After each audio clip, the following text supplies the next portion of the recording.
The media. We have Kamala and Tim in their own words. It is the most radical candidates to ever run on a major party ticket for the presidency and the vice presidency in this country. And yet they go completely unvetted. They have a media that is compliant, an extension of their press office. Your reaction to it, and how does the Trump campaign deal with that challenge? It's a challenge. Look, part of this, Sean, is the consequence of the fact they laid a trap for us. And the trap was this. Joe Biden was the nominee, such that for the last 18 months, Republicans have focused our financial and political capital on attacking Joe Biden when he's not the nominee. But because the press is the one that criticized Biden in that last month, here's what they've done. They've banked some artificial credibility with the public. I've talked to many independents across the country, and their main pushback on the idea that the media is biased is the fact that, no, they were just criticizing Biden as recently as last month. So in some ways, we were led into that trap, and now it's up to us to find our way out of it. Here's that path, Sean. I think that we would make the same mistake again by just obsessing over the candidates instead of following a three-word formula to win this election. Focus on policy. Focus on our own vision for this country. What do we actually stand for? That makes the other side irrelevant by comparison. That's our only chance at success, and I think it is going to be our winning path to success. But we got to learn from our mistake last time around to correct it this time. I wanted to show you all that clip because I feel like Vivek made a very, very good point there. Well, he made a couple of good points, but, as he was saying, everyone has been directing all of their energy towards Biden for the last couple of years. And a presidential election, it's not just about the last month or two. This battle has been going on since the day that Joe Biden took office. So the last 4 years, everything, all we've had has been directed at Biden. And now it's kind of like they got a clean slate. Now, don't get me wrong. For people with common sense, it's obvious we realize Kamala Harris, Biden, two peas in a pod, basically. You're kind of going to get the same thing. It's going to get a little worse under Kamala, but you're essentially getting kind of the same thing. So we understand that this is not a clean slate. But that's the way they're passing it off. They're passing it off as if, this is just going to be this big radical change. The newest, bestest president ever. You know what I mean? That's the way they're playing this off. But over the past couple of weeks or month or so, the media has been, or they were, a tad bit more honest about Joe Biden.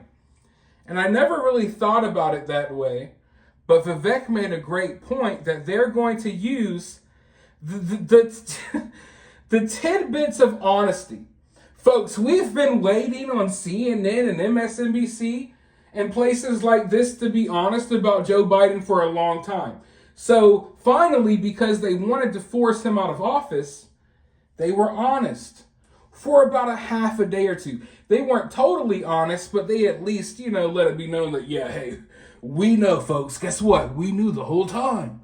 So they kind of, were a tad bit more honest. Now, the sheeple out there, the brain-dead idiots that we unfortunately have to share this planet with, they're using that as like, see, the media is trustworthy.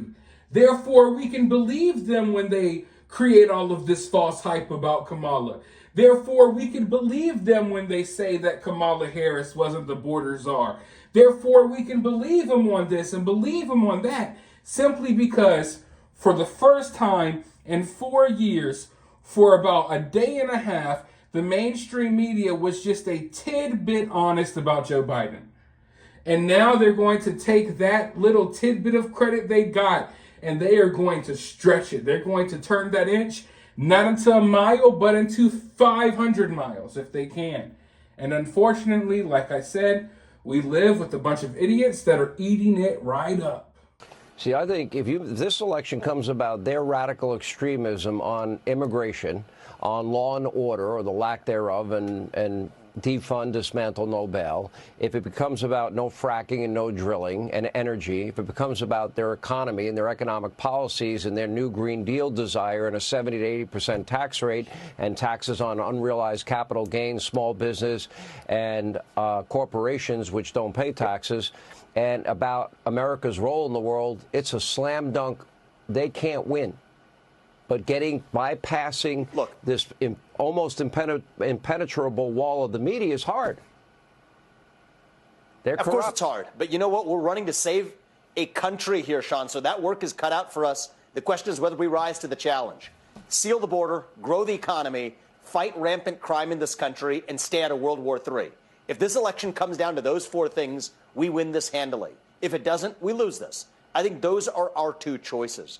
The reality is the voting public's not going to be voting for Tim Walz. I think this news cycle is going to go away regardless in another week. But what does Walz's selection actually tell us? It teaches us about Kamala Harris and how she'll make decisions as a U.S. president and to which wing of her party she actually bends the knee. And so this has opened up. This has been exactly what we needed. It has given us the reset we needed in this race to refocus on policy. They've served this up. I think it was a great gift making Walz the vice presidential nominee. Having given us that gift, now it's up to us to receive it and use that to actually offering competing. I really like Vivek. You know, he says all of the right things, and I get it. We can't trust anyone, and trust me, I don't trust anyone. But I'd rather have someone saying all the right things as opposed to all of the wrong things, right?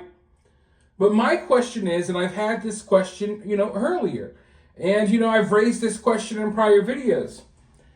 Listening to Vivek talk, I like the things that he's saying, but the question always comes to my mind, why are we hearing from Vivek about this? Vivek's not in Congress, he's not a member of Senate, he's not really a politician. Where are the Republicans? Where is the Republican Party? I mean, every Democrat imaginable, every person on the left is screaming at the top of their lungs, bloody freaking murder every day, raging out about Donald Trump, trying to inspire their followers to, vote for Kamala, trying to inspire their followers to hate Donald Trump. It's a nonstop hate Donald Trump campaign coming from the left. Meanwhile, on the right, we got to hear from people who aren't even technically politicians. Where are all of these Republicans? And what are they good for? What are they honestly good for? It really doesn't make sense. And I think this election is exposing a lot of things. And it's not just exposing the Democrats. Sure, Democrats have lied about Joe Biden. They hid the fact that Joe Biden was not fit for office. We've been through it all. But the Republicans are exposing that they kind of don't exist. We always hear about the two-party system and there's this big divide, the right and the left. Where is the right, honestly? Or at least where is the representation for the right? These people always disappear when it's time for a battle, when it's time for a fight, because in reality, folks, and you can take it how you want, these Republicans, they want to put up the illusion that they're fighting. They're not fighting. I think most of these Republicans want the same things that these Democrats want. They're a Republican in name only. That's why Rhino, is a thing. But I think it's worse than that. I think people who call other Republicans rhinos are rhinos themselves as well. I don't see much pushback. I see fake pushback.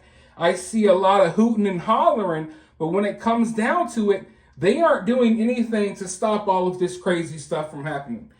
The left, or the radical left, should not be steamrolling through our society in the way that they are, but they can because there's no real opposition.